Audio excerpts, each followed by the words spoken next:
সালাউদ্দিন সাহেব হলো আপনার এখন সরকারের স্বরাষ্ট্রমন্ত্রী, তারপরে আবার প্রক্সি প্রধানমন্ত্রী, অনেক কিছু আর কি। তো সালাউদ্দিন সাহেবের সম্পর্কে যে সমস্ত স্লোগান আমরা ভুয়া ভুয়া যেটা শুনলাম বা দেখতে পাচ্ছি এবং সোশ্যাল মিডিয়ায় যেগুলো দেখতে পাচ্ছি, এগুলি সালাউদ্দিন সাহেবের মোটামুটি গা সওয়া হয়ে গেছে। কারণ উনি এগুলি মোটামুটি অভ্যস্ত হয়ে গেছে। গত 2 মাসে ওনাকে নিয়ে যে ধরনের কথাবার্তা হচ্ছে, এটা উনি কোনো প্রকার মানে পাত্তা দিচ্ছে না আমার কাছে মনে হয়। এবং সোশ্যাল মিডিয়া নিয়ে উনি খুব একটা বদার্ডও না, কারণ তো মেইন মিডিয়া তো ওনাদের দখলই আছে, কোনো সমস্যা নাই। তবে একটা জিনিস হলো যে যা কিছু রটে কিছু না কিছু বটে।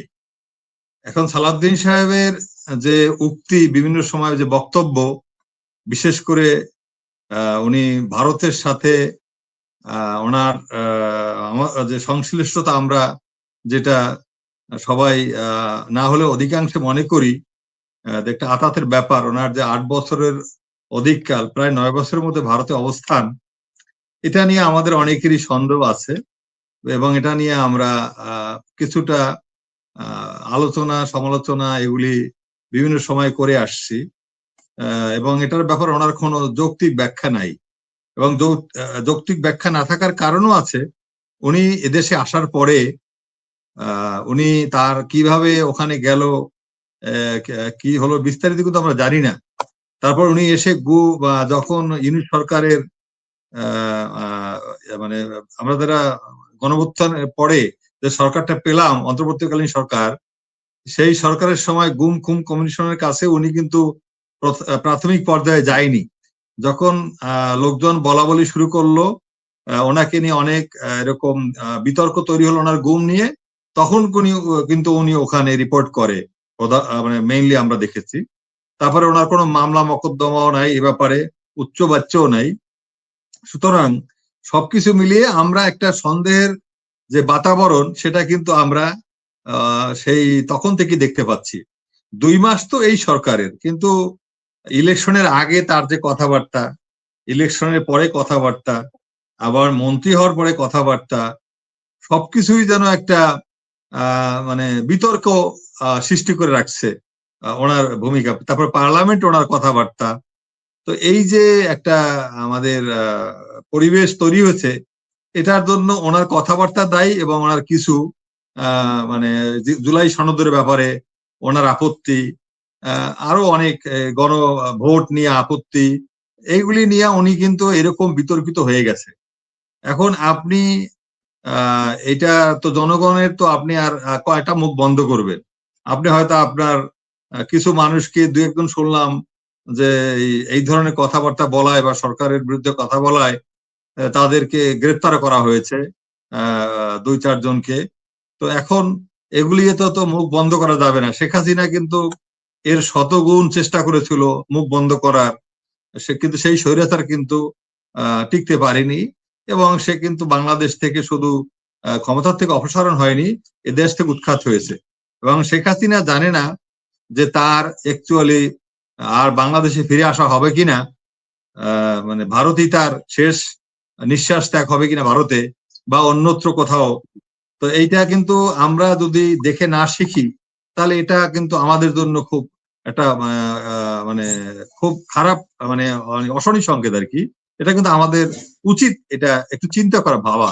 কারণ শেখ হাসিনা একা না, শেখ হাসিনার সাথে তালিকাভুক্ত 20,000 নেতা কর্মী আছে ভারতে এখন এই মুহূর্তে, এবং অন্য দেশে তো আছেই।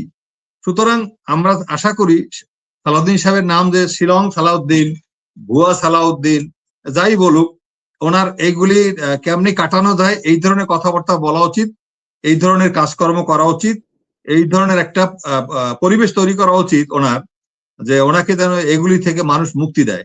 কারণ আপনি তো এই ট্যাগ আপনি মুছতে পারবেন না যদি আপনাকে আপনার অবস্থান থেকে পরিবর্তন না করেন। এখন যেটা আমি মনে করি যে আমাদের এটা, আপনি ইয়াং জেনারেশন যারা, এরা খুব সচেতন, বিশেষ করে যারা জেনজি এবং যারা এই জুলাই আগস্ট আন্দোলনে যাদের রক্ত দিয়েছে, ঘাম দিয়েছে, জীবন দিয়েছে এবং অনেক শহীদ হয়েছে, ১,৫০০ মতো শহীদ, ৩০,০০০ মতো পঙ্গু, এদেরকে আপনি অবজ্ঞা করে, এদের দাবি দেওয়াকে আপনি উপেক্ষা করে আপনি বাংলাদেশের মন্ত্রিত্ব করবেন, আবার স্বরাষ্ট্রমন্ত্রী হবেন, আপনি স্বরাষ্ট্রমন্ত্রী হবেন আবার ছায়া প্রধানমন্ত্রী হবেন, এই সমস্ত তো মানবে না জনগণ। এখন তো আর সেই দিন নাই, এটা আমাকে বুঝতে হবে। প্রত্যেকটা মুহূর্ত, প্রত্যেকটা কথা, প্রত্যেকটা কাজ তার অবলোকন করা হয়। এদেশে 18 কোটি মানুষের মধ্যে আপনি যদি যারা মিডিয়ায় আছে বা টিভিতে আছে, যারা এরকম সচেতন, আপনি যদি কয়েক কোটিও ধরেন, 2-4-5 কোটি লোকও যদি মোবাইল ব্যবহার করে বা তার চেয়ে বেশি করে, আপনি 2 দিয়ে গুণ করেন, 7 কোটি লোক হলে 14 কোটি চোখ তাকে দেখে। সুতরাং তার এই 14 কোটি লোকের দেখাকে তাকে মূল্যায়ন করতে হবে। এটা যদি সে মূল্যায়ন না করে, সে তো তাহলে জনগণের নেতা না, সেটা হয়তো বাংলাদেশের মানুষের মানে মানে মনে স্থান করতে পারবেন না। এই সালাউদ্দিনের জন্য কিন্তু প্রচুর ফিলিংস ছিল আমাদের, যখন সালাউদ্দিন সাহেবকে গুম করা হয়।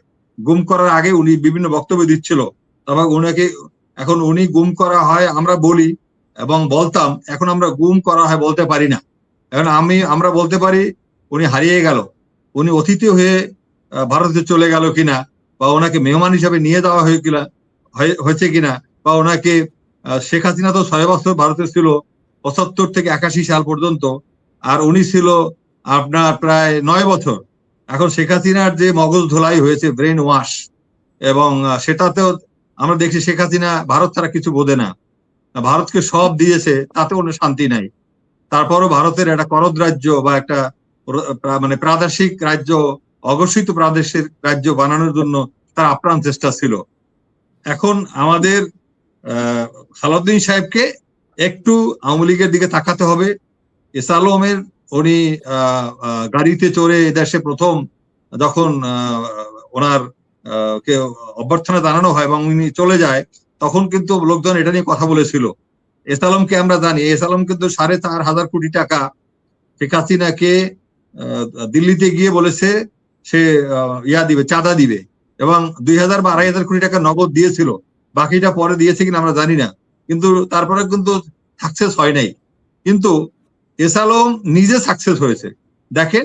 আবার সেই ব্যাংকের মধ্যে, সেই ইসলামী ব্যাংক, অন্যান্য ব্যাংক, যেটা আমাদের এখন মানুষ দেউলিয়া হয়ে গেছে, মানুষের মানে পকেটে মানে 5,000 টাকার একটা চেক ভাঙতে পারে না এই সমস্ত ব্যাংকে গিয়ে, সেই ব্যাংকগুলি আবার সে আইন করে ব্যাংকের একটা কি অধ্যাদেশ এনে পরিবর্তন করে যেভাবে এস আলমকে আবার পুনর্বাসন করতে চায়, বা যারা আপনার জানেন আরো আছে, ওই যে মারা গেছে এখন রণহক, ন্যাশনাল ব্যাংকের একজন ডাইরেক্টর ছিল, রণহক সিদ্ধারের ছেলে, এই যে এইরকম যারা আছে আরো, এদেরকে পুনর্বাসনের জন্য পিছনে সবাই মনে করে সালাউদ্দিন সাহেবের ভূমিকা আছে, এবং এটা উনি ভারতের হয়ে বা আওয়ামী লীগের হয়ে কাজ করতেছে।